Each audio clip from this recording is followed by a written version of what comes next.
공조수사본부가 윤석열 대통령에게 오는 25일 크리스마스에 출석하라면서 2차 소환 통보를 했죠. 네, 경찰 특수단은 한덕수 대통령 권한대행을 비공개로 조사하기도 했는데요.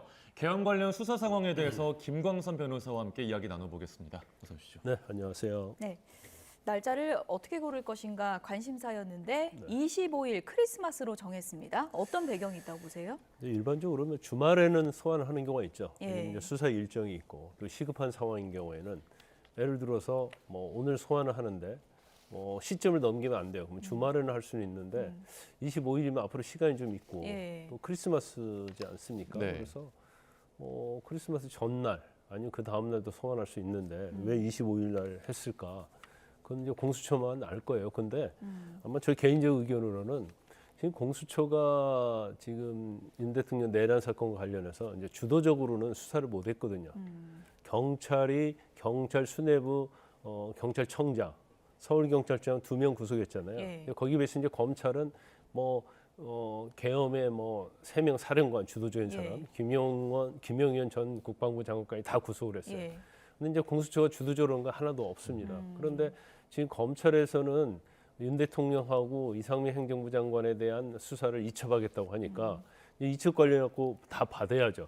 그러니까 본인들이 조사한 수사 기록이 거의 없고 증거가 없을 겁니다. 그러면 받은 거 가지고 검토를 해야 할 시간이 좀 있을 거고, 그다음에 25일 날 대통령이 제가 볼 때는 출석 안 할 가능성이 높은데 그래도 출석을 전제로 해서 피의자 신문 조서랄지 이런 것들 예. 미리 다 작성을 해야 하거든요. 그렇죠. 그런데 공수처의 전문성이랄지 인력 면에서 워낙 부족하기 때문에 예. 저는 개인적으로 볼 때 시간을 좀 벌면서 뭔가 수사에 준비를 이제 들어갔다 이렇게 볼 수밖에 없을 것 지금 같아요. 자료도 아직 다 받은 건 아닌 거죠? 아마 그럴 겁니다. 검찰에서? 예. 이첩 받는다고 해도 보통 일반적으로 이첩이 보통 일주일 걸리는데 네. 검찰과 경찰에서 신속하게 한다고 해도 이첩하려고 하면 문건을 리스트 다 작성해야 하거든요. 예. 그러면서 뭐에 대한 거고 뭐에 대한 거 해야 하는데 그걸려면 시간 좀 걸리겠죠. 그렇죠. 그렇기 때문에 그냥 이첩한다고 그래서 그냥 모든 걸 바로 아무런 순서 없이 주는 건 아니기 때문에 예. 아마 공조본, 공수처에서는 좀 준비하는데 시간이 좀 걸리니까 25일로 좀 넉넉하게 잡은 게 아닌가 싶어요. 네. 그런가 하면 윤 대통령 변호인단 측에 누가 합류할지는 이야기가 나오고 있는데 정작 변호인단 선임 자체는 미뤄지고 있잖아요. 네. 이를 두고 수사 지원 목적 얘기도 나오잖아요. 일단 첫 번째는 이제 변호인 선임하는데 시간은 좀 걸릴 겁니다. 왜냐하면 이게 그냥 일반 변호사가 할 수 있는 사건은 아니에요. 특히 이제 내란죄와 관련해서는 물론 형사 전문 변호사가 한다 하더라도 형사 전문 변호사가 내란죄를 해본 사람은 없어요. 그러면 형사와 헌법 또 경우할 때는 이제 탄핵과 관련된 것이 있으니까 이제 헌법에 좀 상당히 전문성 있는 변호사 있어야 한다 이렇게 보는데 근데 본인이 주위에서 자기를 이전까지 인맥이 있었던 변호사, 석동 변호사랄지 예. 김홍일 변호사 이런 사람들이 사실은 그 전문성 있는 게 아니거든요. 그렇군요. 그래서 위에서 이제 이 변론 과정을 지휘할 수는 있지만 구체적으로 이제 법리랄지 사실관계 다툼은 아주 전문적인 변호사가 투입이 되는 게 맞아요. 그런데 이제 그 변호사를 구하기가 쉽지 않다. 첫 번째는 그래서 시간이 좀 걸릴 것이고 또 구한다 하더라도 사실 이제 준비를 해야 하잖아요. 그렇죠. 이게 그냥 일반적인 절도 사건, 교통사고 사건이 아니에요. 그러면 변호사가 선임된다 하더라도 대통령도 인터뷰해야 하고 관련자들 다 조사를 해서 거기에 맞게 지금 대통령 주장은 무죄 주장하는 거잖아요. 예. 그럼 이제 시간이 걸릴 수밖에 없다. 그래서 이걸 섣불리 이제 변호사를 선임을 했는데 준비가 안 된 상태면 예.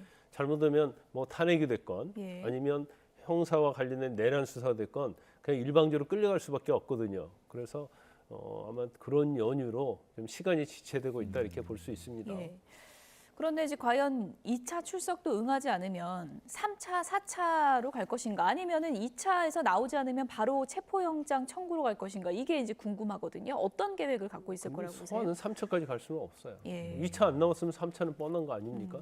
근데 2차 소환했어요. 예. 그런데 윤 대통령 측에서 내가 언제 소환에 응하겠다. 날짜를 조율하자. 이러면 3차로 갈 수 있겠죠. 그렇지만 그게 아니고 대통령 측에서 계속 거부를 하고 있으면 3차, 4차, 5차가 의미가 없고 시간만 가는 거예요. 그래서 이런 것도 사실은 우리가 그냥 소환 조사한다 하면 수사기관 하면 되지. 그렇지만 이것도 사실은 역량이 필요한 거거든요. 시점과 어떻게 수사할 것인지 그다음에 어떤 수사가 이미 진행된 걸 가지고 있는지, 또 대통령이 조사하려면 대통령 부인할 거 아닙니까? 그럼 대통령의 부인하는 얘기, 대통령이 무죄 주장하면 이걸 탄핵을 해야 하거든요. 이제 그런 준비하는데 사실 시간이 많이 필요하고 이것은 또 굉장히 전문적인 영역이거든요. 근데 이런 걸 갖춰야 하는데 예. 뭐 제가 볼 때는 뭐 3차, 4차까지 갈 수는 없고 만약에 대통령 측에서 적극적으로 나오지 않으면 예. 2차 소환까지는 할 거예요. 그런데 3차 소환은 뭐 일반적인 수사 경험이랄지 그거에 의하면 안 하겠죠. 근데 만약에 뭐 3차, 4차, 5차까지 간다고 하면 이건 공조본부의 어떤 역량, 그다음에 수사의 미숙함 예. 그런 걸로 비판받을 수밖에 없어요. 그렇군요. 네. 또 국가수사본부가 한덕수 대통령 권한대행을 불러서 대면 조사했다고 밝혔습니다. 네네. 이 비공개로 이루어졌는데 이 비공개로 이루어진 배경에는 어떤 게 있을까요? 당연히 뭐 지금 한덕수 총리에 대해서 권한대행에 대해서는 이제 민주당에서 고발했잖아요. 예. 내란죄 공범으로. 그래서 이제 피의자로 입건돼 있는 건데 여러 가지 상황을 보면 이제 공범이라고 볼 수 없고 관여했다고 볼 수 없는 여지가 있어요. 그렇지만 이제 고발되니까 조사를 받아야 하는 거고 더군다나 지금 권한대행이고 명확하게 내란죄에 어떤 뭐 가담했다는 증거가 없기 때문에 뭐 이 사건은 제가 볼 때는 조사받고 그냥 내사종결로 끝날 가능성이 크다. 내사종결이 아니고 불송치로 끝날 가능성이 큰데 뭐 그런 상황에서 이걸 뭐 공개로 불러가지고 뭔가 굉장히 이슈화시키는 것은 맞지 않다 이렇게 보고요. 국무위원들도 마찬가지죠. 지금 뭐 언론 보도도 그렇고 또 관계자 진술에 의하면 이제 국무위원들 대부분 많이 반대했다는 얘기잖아요. 네. 그럼 반대했는데 이제 그런 사람들 공개적으로 불러서 뭔가 내란죄 어떤 이미지를 씌우는 건 맞지 않기 때문에 이제 고발이 돼 있고 그 다음에 그 계엄 선포 과정에 있어서 국무회의가 제대로 이루어졌는지 예. 예, 그게 중요하기 때문에 뭐 한덕수 권한대행은 피의자이긴 하지만 대부분 국무위원은 그냥 참고인으로서 조사를 받았을 겁니다. 예. 어쨌든 지금 윤석열 대통령 직접 나오진 않고 변호인 통해서 이제 주장을 하고 있고 그 변호사가 이제 계속 반복해서 강조하는 것이 이제 내란죄는 아니다라고 하면서 어제 이제 석동현 변호사가 이런 얘기도 했죠. 체포의 채자도 꺼내지 않았다. 이건 어떤 걸 강조하는 걸로 보이세요? 근데 본인이 이제 직접적으로 관여하지 않았다는 예. 거고요. 그다음에 계속 주장하는 게 그거잖아요. 이제 비상계엄은 실질적으로 계엄을 할 목적으로 한 게 아니고 뭐 야권에 경종을 울리기 위해서 했다 이런 취지로 얘기하고 있고 그다음에 비상계엄을 끝까지 가려고 했으면 왜 중간에 해제를 했겠느냐 이제 이런 얘기 주장을 하고 있는데 뭐 제가 볼 때는 그다지 설득력은 없다 이렇게 보고요. 지금 특수전 사령관이랄지 그다음에 이제 방첩사령관 또 조지호 경찰 전 경찰청장, 서울경찰청장 뭐 이런 사람들이 예. 다 전화 받았다고 직접 전화 받았다고 얘기를 하고 있잖아요. 예. 또 국회 가서 끌어내라. 뭐 4명이 한 명씩 끌어내면 끌어낼 수 있지 않느냐. 그래서 500명 갖고는 부족하다. 뭐 이런 얘기가 다 나오고 있는데 우리가 그냥 상식적으로 생각하면 이 내란 실행에 관여했던 군 수뇌부가 예. 거짓말을 할 이유가 있겠느냐 첫 번째. 그걸 거짓말을 함으로써 자기가 얻을 이득이 없거든요. 그러면 왜 대통령에 불리한 저런 진술을 계속 하고 있을까? 그러면 사실대로 저는 이 얘기하고 있다고 봐요. 이제 그럼에도 불구하고 지금 내란죄에 대해서는 뭐 고도의 정치적 행위다, 통치 행위다 이렇게 법리적으로 구성을 하고 있고 사실관계에서도 설사 그 통치 행위가 아니다 할지라도 대통령이 직접적으로 관여하는 거하고 하지 않는 거하고는 뭐 양형에 있어서랄지 이런 것들이 차이가 있을 수 있기 때문에 저런 주장을 하는데 지금까지 나온 여러 가지 뭐 진술이랄지 증거에 비추어 보면 예. 저 주장은 뭐 설득력이 전혀 없다 저는 그렇게 봅니다. 네. 또 한편 검찰은 경찰 국가수사본부 또 국방부 조사본부를 압수수색했습니다. 이게 계엄 당시에 체포조를 동원했다라는 의혹과 관련이 된 건데 구체적으로 어떤 내용인가요? 일단 이제 체포 방첩사령부에서 이제 경찰에 이제 국수본에 이제 그 왜 10명을 지원했는지는 명백하게 안 나타나고 있어요. 네. 근데 이게 여의도 국회에서 질서유지에서 10명을 보내달랐다고 하는데 사실은 질서유지에서 이 강력경에서 10명이 가봤자 아무 필요 없는 거거든요. 그때는 엄청나게 군집이 많이 돼 있고 오늘 국회가 또 굉장히 넓어요. 그리고 이미 군인이 가 있잖아요. 그래서 그건 맞지 않는 것 같고 그럼 왜 강력계 형사들은 주로 이제 체포랄지 수사에 있어서는 굉장히 베테랑들이단 말이에요. 예. 그래서 지금 검찰은 10명 자체가 이제 체포조 운영을 하기 위해서 뭐 좀 도와달라 한 것이 아닌가. 그래서 일단 10명은 영등포 경찰서 10명은 특정을 했다는 거 아닙니까? 그래서 뭐 체포조로서 실제로 현장에 갔는지 안 갔는지는 아직 밝혀지지 않았어요. 예. 그렇지만 적어도 대기까지는 한 걸로 알려져 있거든요. 그러면 이 체포조를 누가 지시를 해서 대기하고 시행을 하려고 했느냐, 이거 중요한 거예요. 그래서 설사 10명이 투입이 안 됐고 대기만 했다 하더라도 예. 이건 내란에 가담이 된 거예요. 내란죄. 그렇기 때문에 실제 행위가 없었어요. 그렇죠. 그래서 우정수 본부장이 일단 참고인으로서 휴대전화 압수하고 그랬는데 만약에 우정수 본부장이 관여를 해가지고 그런 뭐 지시를 했다 하면 경우 따라서 내란죄로도 재판을 받을 수 있는 경우가 생길 수 있는 거죠. 저는 어제 사실 이 속보를 보고 경찰 수사 총책임자 휴대전화까지 압수수색이 된 거잖아요. 네. 일종의 좀 지금 수사 신경전 속에서 지금 검경 간의 약간 신경전인가 이런 일환으로 보는 또 시각도 있었는데 그건 전혀 없다고 보십니까? 아니 뭐 그런 시각이 있을 수도 있죠. 예. 근데 그런 시각만 가지고는 법원에서 압수수색 영장을 발부받을 수 없죠. 그렇군요. 이미 그에 관련된 군 관계자 진술이랄지 예. 여러 가지 증거가 있기 때문에 그걸 가지고 법원에 영장을 신청해서 영장이 나온 거거든요. 예. 그러면 그런 증거 없이 영장이 뭐 압수수색 영장이 발부될 가능성은 없겠죠. 그래서 그 부분에 대해서는 전혀 근거가 없는데 단지 뭐 서로 힘겨루기 위해서 했다. 이건 그렇게 볼 수는 없어요. 예. 네.